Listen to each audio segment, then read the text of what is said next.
Hey, brand builder, Rory Vaden here. Thank you so much for tuning in to listen to this interview.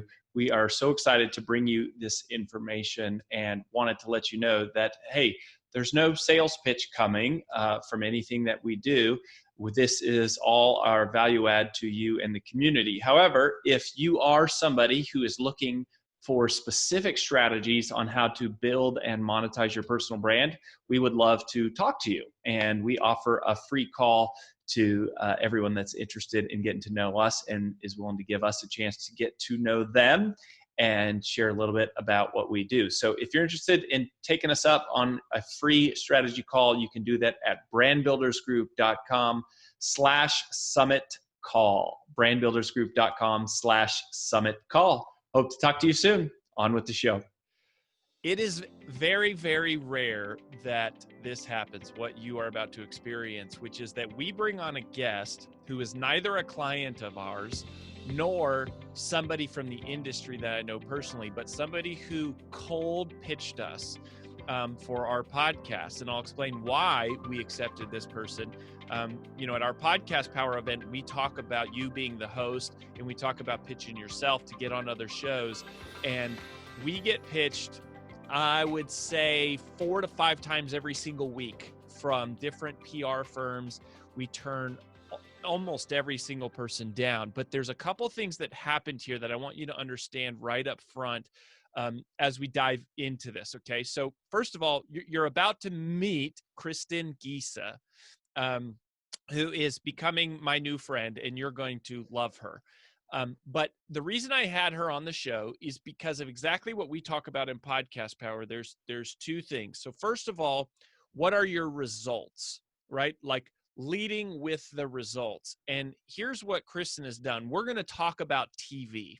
We are going to talk about TV shows, how to get on them, how to pitch them. How does the world of TV work for personal brands specifically?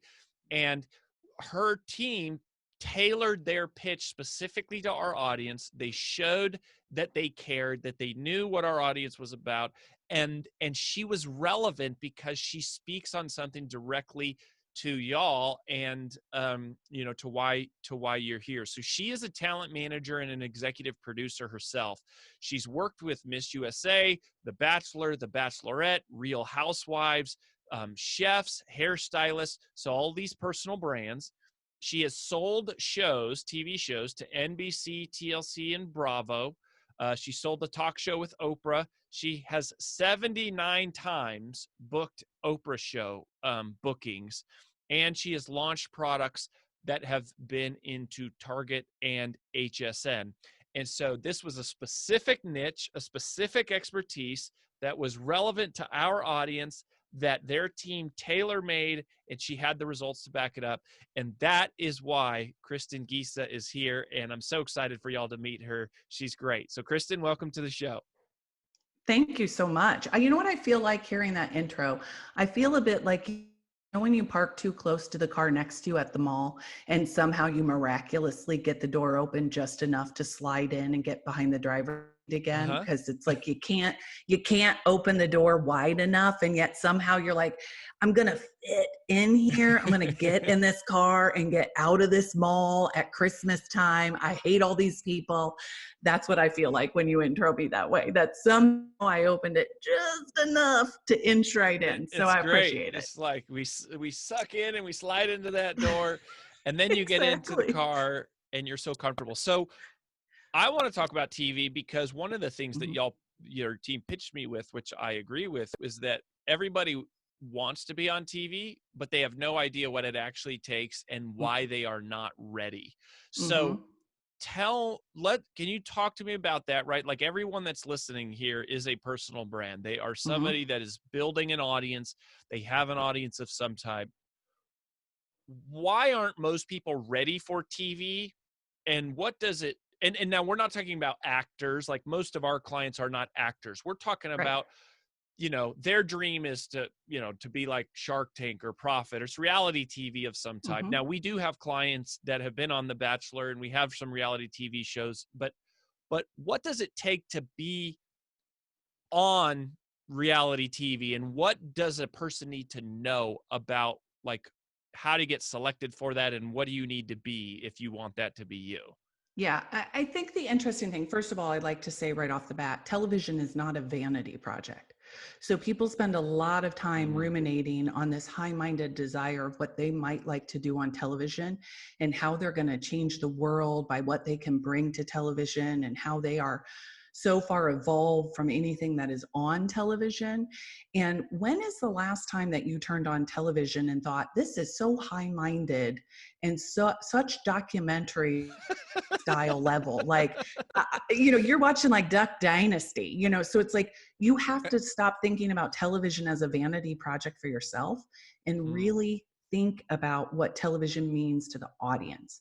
When you talk about those Oprah bookings and all those shows that I brushed up against with the Oprah Winfrey Show, the magic of Oprah being in Chicago was that she had an amazing crowdsourcing to what many people in the middle of America were wanting and tuning in for. And she was listening. And then she was delivering upon the deal that she made, excuse me, with the audience. Oh my goodness. And so if you're not doing that, then you're not going to find your way onto television. I like to say, when you drive out into the desert or into the country, wherever you're on a road trip, and they have a giant paper mache taco or dinosaur, like the one on Pee Wee Herman, like that big giant dinosaur that's just in the middle of nowhere. And everyone, it's so kitschy, and everyone gets in their car, especially nowadays, and they drive out there so they can take their Instagram pictures with the dinosaur and throw up their peace signs, and they're on this amazing road trip. And it's kind of tacky, but it's kind of art. It's kind of cool, but it's kind of weird. That's what television is. You need to think about in your brand, what is your big pink dinosaur that is out in the middle of the desert that would compel people to want to drive out and visit it? That's what is a seed of an idea that will work for people then to tune into. And because you come up with your big giant dinosaur and it's just tacky enough and it's just spectacle enough and it's just interesting enough for people to engage in, that gives you permission then to have the cool town down the street that has the cool cafe and the cool art gallery and all the other elements of your brand that are a bit more of you and a bit more rooted in the core of your brand. But this is the spectacle part of your brand. So if I understand your metaphor there, you're just saying like, hey, it's sort of like where you have to, it's almost like you have to play the game of what is in order to be able to have the benefits of the other ancillary benefits that would come to you. So you're saying directly that, hey, television isn't inherently to be high-minded.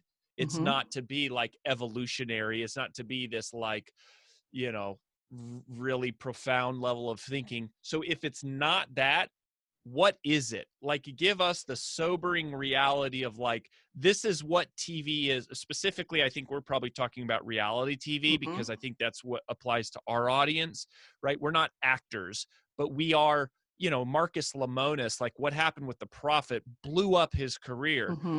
Mel Robbins has her talk show coming out right now. She's somebody that a lot of us know. You've got, even the talk show host, Oprah Winfrey would be a good example. What's happened with the Shark Tanks, the people on The Bachelor, and some, we have one of the mega stars from The Bachelor that's in our roster. But then it's also like he's trying to parlay that into, a real sustainable career. So what is it if it's not high-minded, like profound thinking? What would you call it?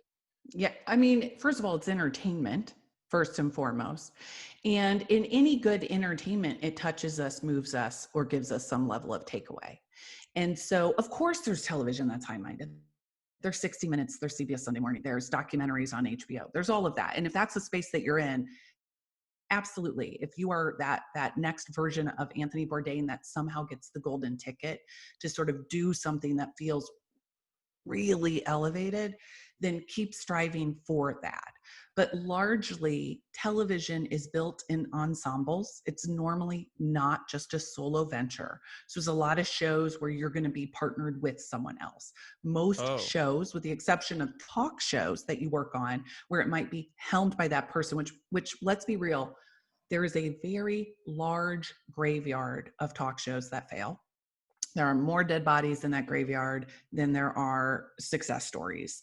And the air is very thin up there for the people that actually make it all the way down the line to get what it is to develop an actual talk show where it's solo led, like Oprah or Ellen, right? Ellen or something of that fact.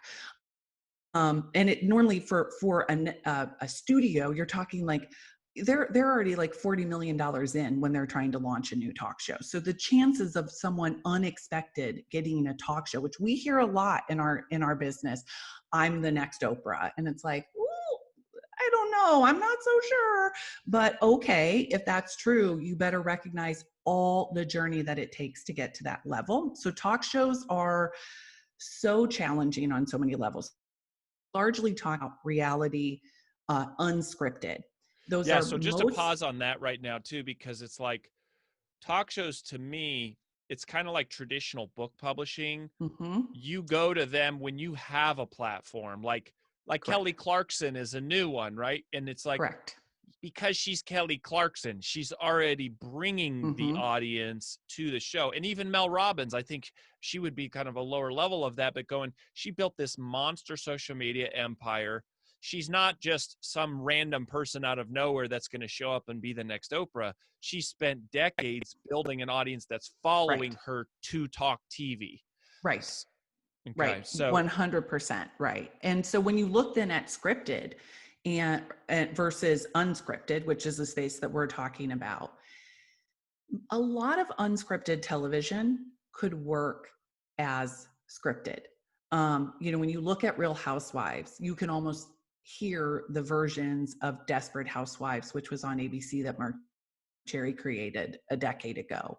You can feel the nuances of character and content and an ability for the audience to plug into those personalities. So like anything that you're developing in your own brand, content is king, character is queen, and forever shall they reign. If you have content, but you don't have the character, your personal brand on Instagram isn't going to take off, let alone getting on television. It's the same on television. You have to have the character and the ability to know who you are and be authentic and be heightened as well, to heighten your authenticity, to heighten your charisma, to heighten your personality in these bolder ways. Just like the camera adds 10 pounds, the camera also diminishes personality unless you heighten it and ratchet it back up, which is the large part because everything is edited down. So if you're not high energy the whole time you're doing it, the three things that they cut out of your edit and edit down, suddenly you look like you're less energy because you didn't sustain that high energy the whole time. You have to be thinking of all of those things from a character perspective. And from a content perspective, just like anything you would do in your brand, you have to think about what is the audience getting in this bargain that we're making with them? What is the takeaway? Is it just engagement? Is it or entertainment? Is there an emotional engagement? Is there an element of learning? And how then are we adding the lens of entertainment to that?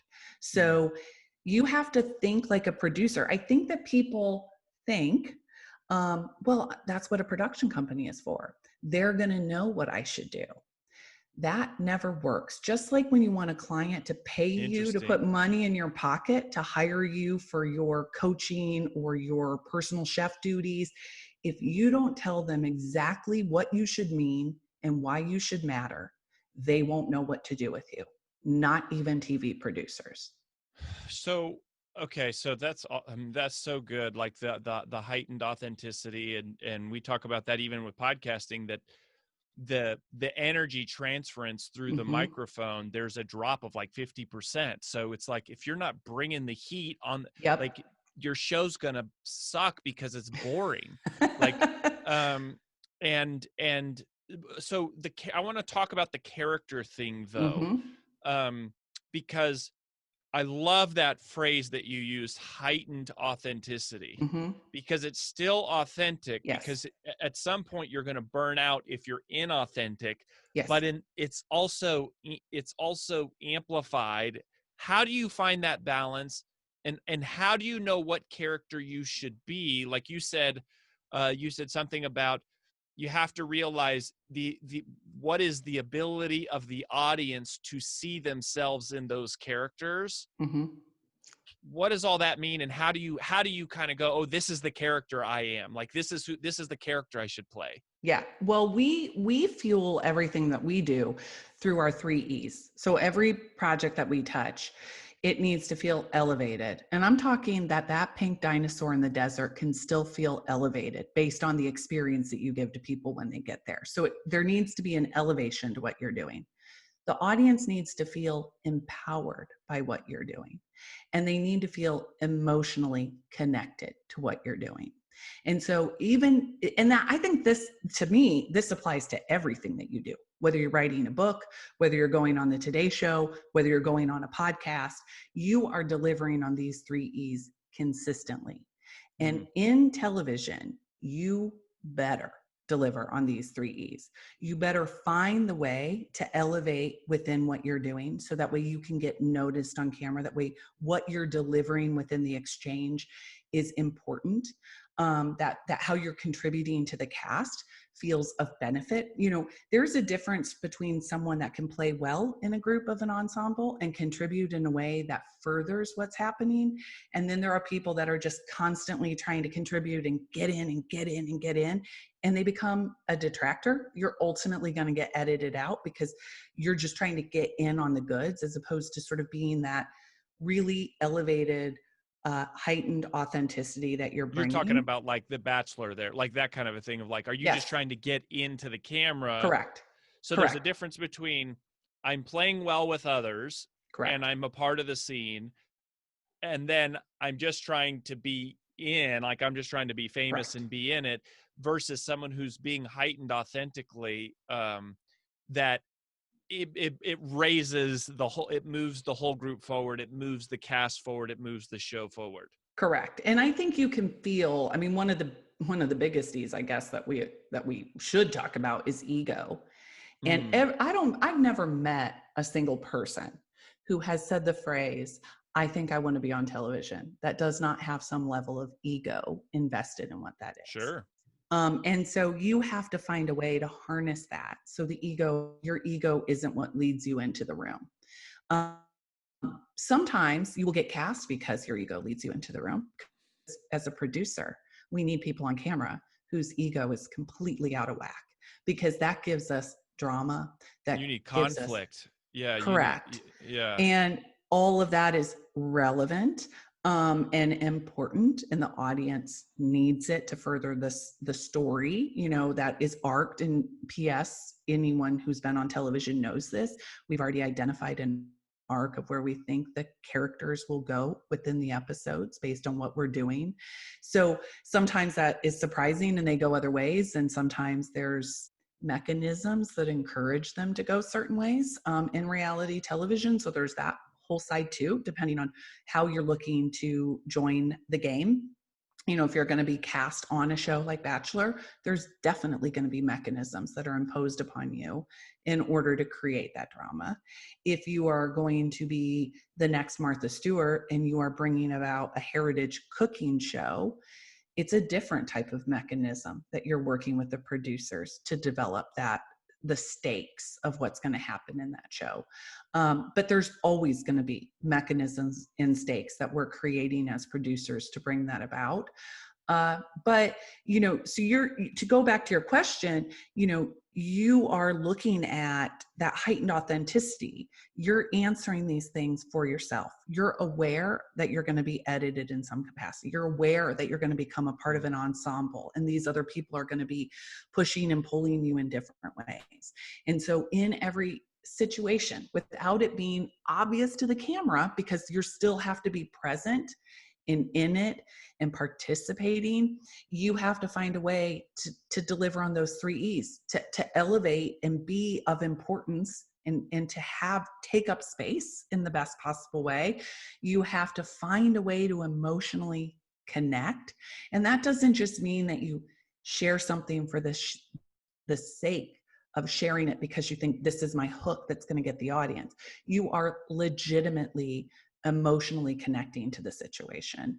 And then most important, almost everyone that you think about on television that you enjoy somehow empowers you or gives you something that you feel you're invested in them, and you're giving yourself permission to be invested in them because of how they are changing you in some way. Oprah certainly did these 3 E's exceptionally well. We tuned in for that hour and there was a bargain. We were going to show up as we were cooking dinner, and we were going to have an experience on all these levels. And it's the same for every show. It's the same for Bachelor. It's just a different bargain. It's just, we know that the exchange of currency is a bit more drama and a bit more salacious than if we're tuning in for 60 minutes. But every show makes this bargain with the audience. And it's always about the audience. That's the thing. Yeah. And that's the same about speaking, which is my background. Like I'm a Hall of Fame speaker. So classically, I am a stage performer. I know you did your first comedy set last year, which was cool. I saw that. I was doing stand-up comedy in early 2000s when I was in grad school, not because I ever wanted to be a comedian, but because I wanted to be a business speaker, and I knew I had to be funny. But so coming back to the character. You talk about Oprah, all right? And just this concept of heightened authenticity, which I think is super, super powerful. How much of heightened authenticity is natural versus learned? Because it's not acting, but it's an intentional choice of like, oh, I'm going to play this character, I'm going to play this role. Versus just like blind luck. Like, like you talk about the ego person. I've never been a producer of a show, but I have to think, if I was going to produce The Bachelor, I would be intentionally grabbing some of the most outlandish characters just because they're completely self-unaware of how insane they are, because that creates the drama and the conflict for TV. Like, nobody wants to watch grass grow. We need conflict. Like, we have to. And so I'm grabbing that person who's like self-unaware deliberately. So, but then you go, I don't think, like, is Oprah playing a character? Is she just being herself? Like, was a lot of that coached into her, or was it just like, that was just who she was coming out? No, I think the people who are truly able to find that well, when I say heightened authenticity, you're tapping into that. You know where it is, and you know where the on and off switch is. It's not a different room with a different light every time. It's the same room. You just know where all the switches are, and you know how to temper it. So you're in charge of that muscle, so to speak. Oprah is one of those. I mean, there is a lot of truth in don't meet your heroes, because like, I could tell you stories of people that have met along the way where you're like, I am gutted. This person is not nice. They were so mean to that server, and I loved them in X movie, and it just brings you to your knees. But Oprah is exactly who you need her to be, who you've always known her to be for you. That is who she is, because she is in real life. In real life, she is one of those rare people that means so much. What Oprah means to me is different than what she means to you, is different than what she means to my Aunt Susie. She has meant something and touched us, again, in that emotional connection, in that empowerment connection. She has empowered and fueled each one of us differently. So when we arrive in front of her, she rises up to that version of herself every single time. I've rarely seen something like it. But the thread of what that is the talent that I've worked with the most, that have meant the most to their audiences, have always been the talent that have something special, and it's almost unquantifiable, but when you stand before them and they look at you and they speak to you, you want to be the person that you think they see when they're looking at you. And that's a very powerful thing. When you are speaking with someone, that your belief when they're looking at you is that they see something special in you, that you feel more special because of their gaze, it's so powerful. And Oprah has it. Other amazing celebrities that we all know and love, they have a way of just in their personal power to hold space with someone that's more about the person that they're holding space with than about themselves. And that is a skill that you can actually build over time. It takes the requirement of moving your ego aside and picking up sort of an energy frequency with the people that you are with. And the most powerful performers I have ever met have the capability to do that. Yeah, and it's like it's a skill. It's almost like developing a character trait. Yes. It's selflessness of going like, I see something in you. Mm-hmm. It's there's a beautiful phrase. I don't do hot yoga anymore, but there was a season in my life when I did Bikram yoga, Uh-huh. and they have this namaste, right? Which Mm-hmm. it means the highest in me sees the highest in you. Correct. Correct. And that is like the essence of what we're talking about here, Correct. which is ironic because what you're saying about ego there is the enemy, where it's like, Mm-hmm. I'm not trying to be in the camera for me. I'm trying to draw the best out of you, which Correct. is the audience. Is like, I'm trying to create the best experience for the audience, not for me, for Correct. the audience. Yeah. Correct. So I love that. And I love that this applies, you mentioned probably most of the, most of our people, our tribe, we call them mission driven messengers. Mm-hmm. That's who we serve.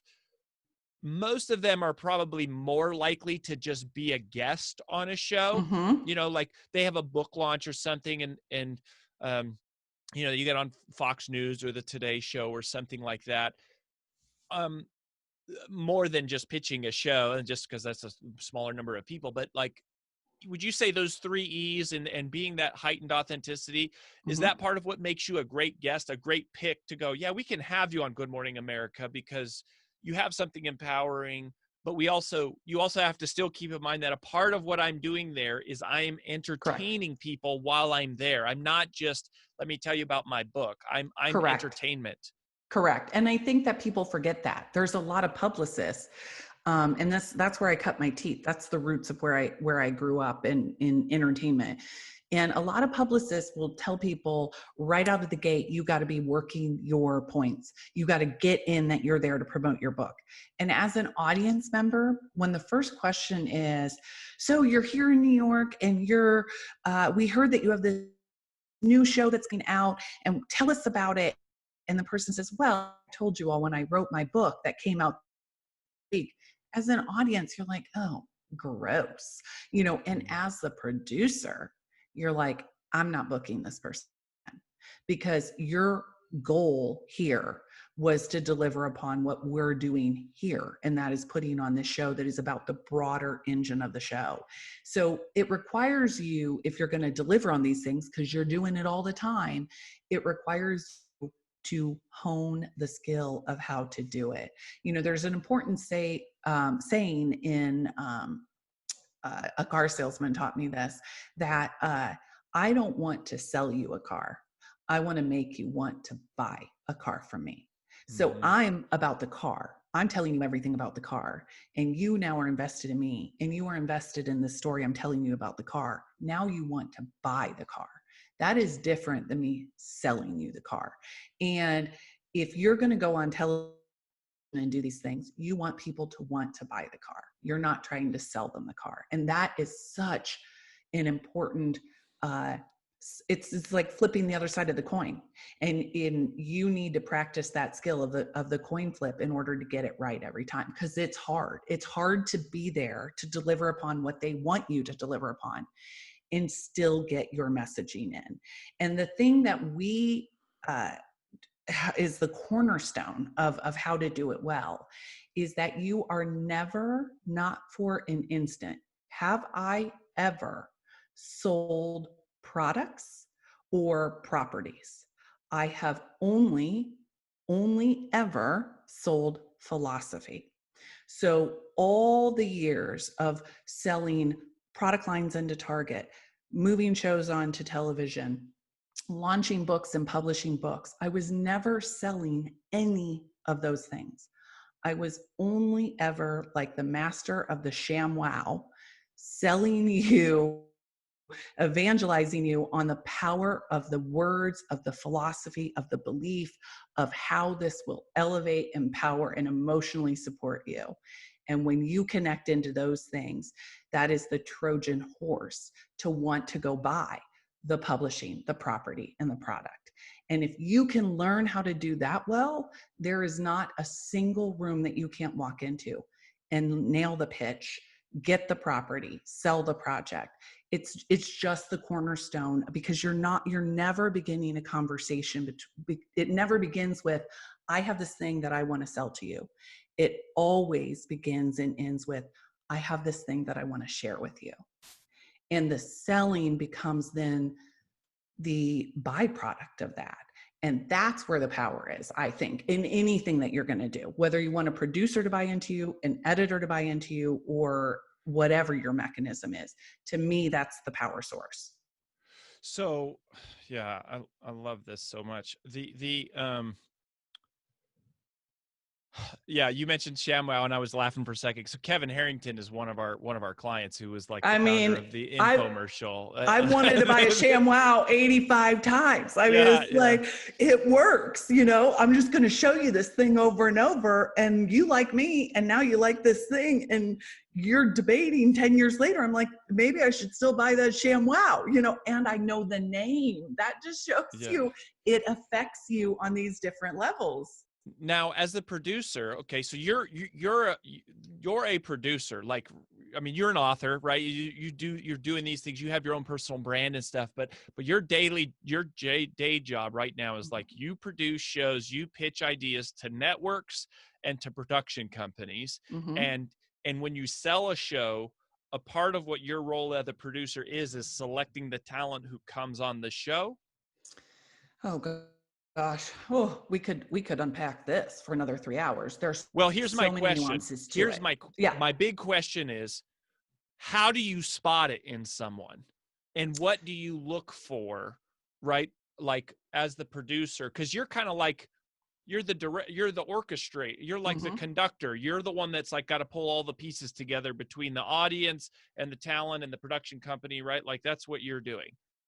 I don't spot it. I feel it. So every single person that calls me that wants to work with us as talent management or production, and they're telling me who they are, they better make me feel who they are. And for every time that you tell, boom, drop the microphone. We need to cut that as a tweet. That is what it comes down to. I need to feel you in the way of what it is that you are bringing into this universe. And I mean, I'm talking, you could be honey boo boo, and that's okay. If I feel it, what it can be, then we're going to the dance. If you sit in front of me and people sit, first of all, don't come to me and try and just talk at me or tell me or proselytize to me who you are.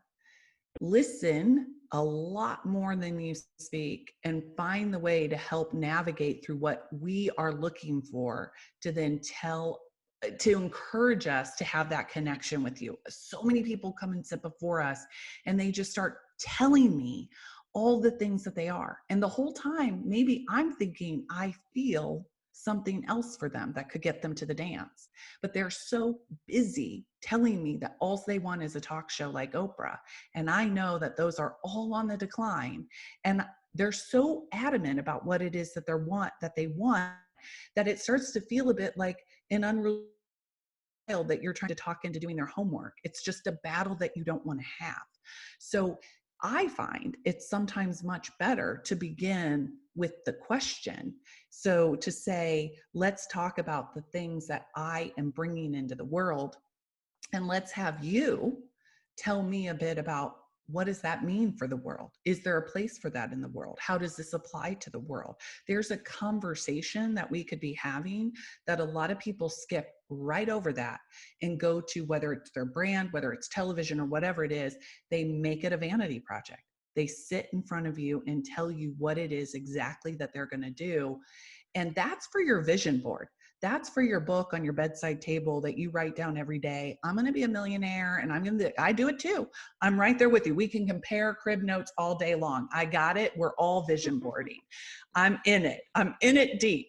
But there is also, when you vibrate at a frequency of, I am pulling people into me that are going to inform where I'm going next, you actually have to connect energetically, hear from them, learn from them, and then apply. Maybe, okay, now we're going to go down this path. And people miss that beat altogether. I love that. I mean, and that don't tell me who you are, make me feel who you are. I mean, that is such a capstone of this conversation. I love this so much. So real quick, I know this is like a little bit off topic. Like, we've been going so deep into like the character and the role that you play.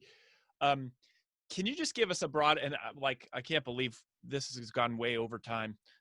But this is so good, and I think unique. I think you have such a unique perspective of what, I think of what people normally see, Kristin, of just like living in this world for your whole career. And so if you were going to pitch a show, what are like just the mechanics of that? Like, what, like if you get a book, like if you want to get a traditional book deal, we have a whole event. We call it Bestseller Launch Plan, which is all about like, here's how it works. You create a book proposal, you have the book proposal, you have your plan. In the book proposal, you go to a literary agent. The literary agent says yes. They shop you to a publisher. Publisher signs the deal. You get a contract. It's like there's a process that more or less is generally followed. I feel like TV for most of us is this like mysterious black box of like, we just think of it as like this lucky break of like, you're walking in the mall and somebody goes, hey, you're the next Oprah. But there's a process to all this. And for people like you, who like, you spent your life doing it, it's secondhand nature. But just like, what's the high level, hey, I got an idea for a show. How does that materialize from there? Well, first of all, there's hardly any new ideas. So that's the first thing. Production companies have a very hard time making money right now because it's so hard to sell. There's so many shows that don't actually get to air. It used to be that they bought 10 episodes. Now they buy 8. Sometimes they buy less. Sometimes they buy 1. They test it. It takes a year. Then it doesn't get the rating, so they don't buy the rest of the show.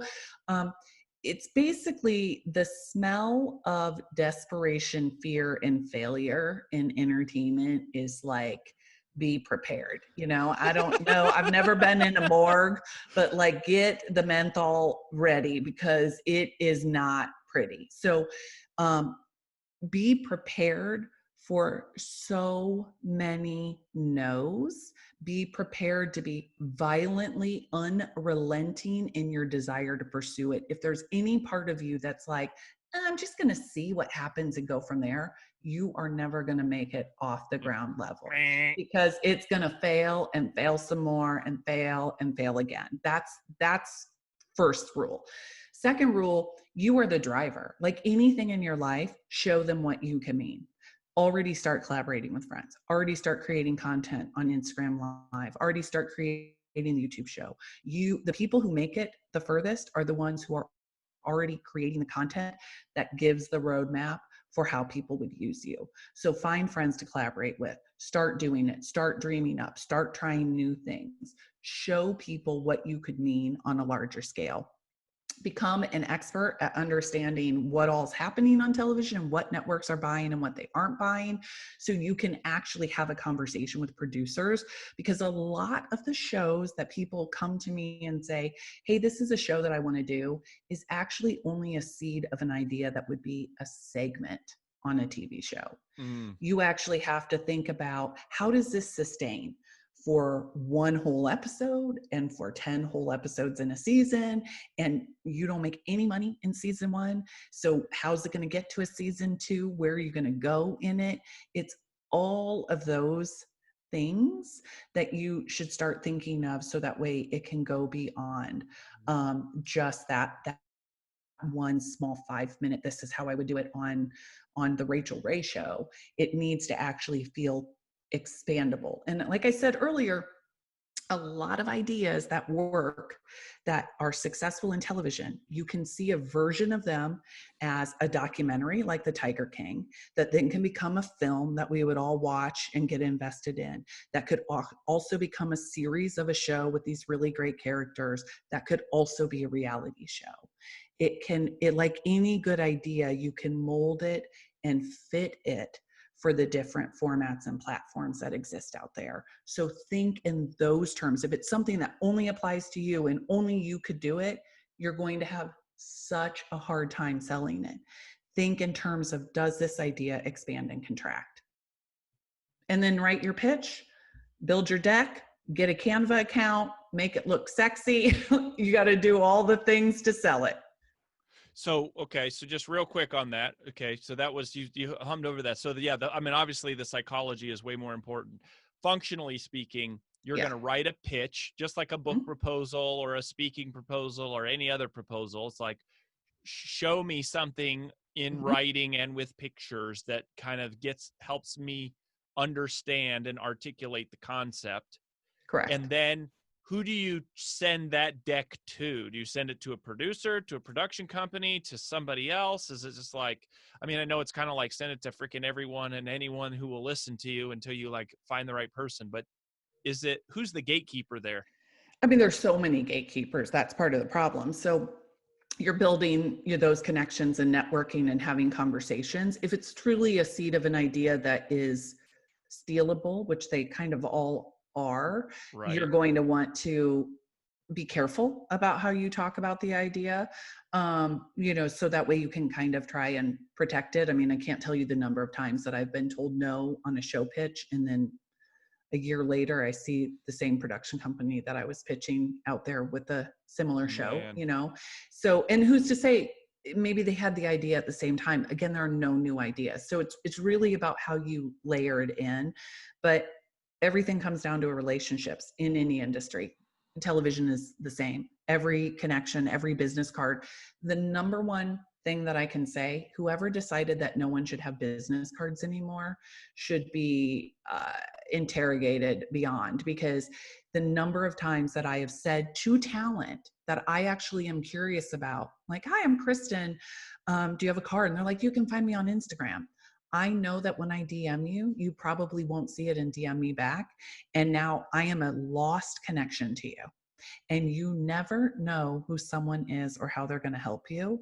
And if you don't find a way to concretely connect with them, don't make me search for you, because that is how doors don't open. So be prepared at every turn for actually how to get a hold of someone. Totally. Well, and I hope you don't take this as a slight, but like, if I go look at your social media right now, I wouldn't see millions of followers. But if I was sitting next to you on an airplane and be like, hey, this is someone who's booked 70 people on Oprah, might be worth a conversation. Right. And you just don't know. Who's who? On social media, everyone's like drawn to like, all the people with lots of followers, but it's like, usually those aren't the people who open the doors. Correct. It's their assistant, it's their talent manager, it's their agent. Like, those are the people who control the doors. Correct. And when you delve deeper into someone's following, and then you start to see, oh, that's the head of of HSN. Oh, that's the head of Target. Oh, that's the head of that. And then you're like, you have no idea who those people are. Because when you go to their feed, it's just them with their kids. You don't know that those Right. are the people in my orbit, and you've already discounted it for whatever reason. And it's like, you just lost one of your greatest leads. You need to at such a high frequency of, I am compelling these people into my orbit, and then actually be smart enough to take advantage of that. You know, the number of times that I've sat next to someone on a plane and later someone would be like, how'd you sit next to the head of development for HBO? And it's, how'd that happen? It's like, I made that happen. I vibrated at such a high energy all the time at every turn in order to make that happen. You have to vibrate at that level too, and be smart enough to take advantage of it when it happens. So, okay, I have one other question before we let you go. Yeah. Before I do that, though, where should people go if they want to connect with you, Kristin? Like if they want to, like, you know, learn more and all that kind of stuff, and just kind of like get plugged into what you're doing. Yeah. All Moxie on Instagram, ALLMOXIE. Okay. Very cool. I think we'll probably have you back again at some point, or maybe we'll just do a training for our members on like specifically TV pitching and stuff. But this is so powerful. So my last question for you is TV dead or dying? Like, should we all be going, the heck with a production company? Take your show idea and frickin' make it yourself and build it on YouTube. Because that's sort of what I'm starting to think. Is going, by the time I would build the relationships and get to the people and make the pilot and get the first episode and did we get the rating, it's almost like, should we be thinking more of just like, just build it on your own? Or do you go, no, you know, you really need to, like, it's still TV? I think it's a bit of both. I mean, if you build it, they will come, right? So if you start doing it on like your own, if you own, prove that you have traction, then it Correct. speeds it up. And creativity, just again, having clever, you know, the first thing that we do with clients is say your Instagram, your social media is your resume. So show people exactly the types of cleverness, content, creativity that you have. So by the time they come to your page, now the alarm bells are going off. Now we're connecting the dots of how to use you. That is, you know, it's a paint by number, right? You're over here shading in the lower corner. They're somewhere you don't know. And somewhere all of a sudden you both arrived at the same spot and it all clicks. It's like, oh, this was the missing piece to this butterfly painting that we were making of your brand. And it comes together. And you eventually, for as much as you can say like television is changing, is it dead? Absolutely not. It's not going anywhere. We, especially now, we are all working from home, at home. Our connection to entertainment, sharing and watching television together, it's going to get stronger again. It's just that now we have to find more clever ways for us to bridge together and come together in the middle. So it's a bit of both. I like it. Such a fantastic, educational, stimulating conversation, my friends. I don't know, you know, where else you would find Kristin, and that's why she immediately jumped out to me as someone you had to meet, and I think my instincts were fully justified because of her spirit. And this has been so generous, Kristin, and so informative and honest and empowering, and I think just insightful. And anyways, we hope to stay in touch with you. We wish you the best, and thank you so much. Thank you, and forgive my moving boxes. I'm just still getting settled. It's not normally this shabby around here, I promise. Thank you so much for having me.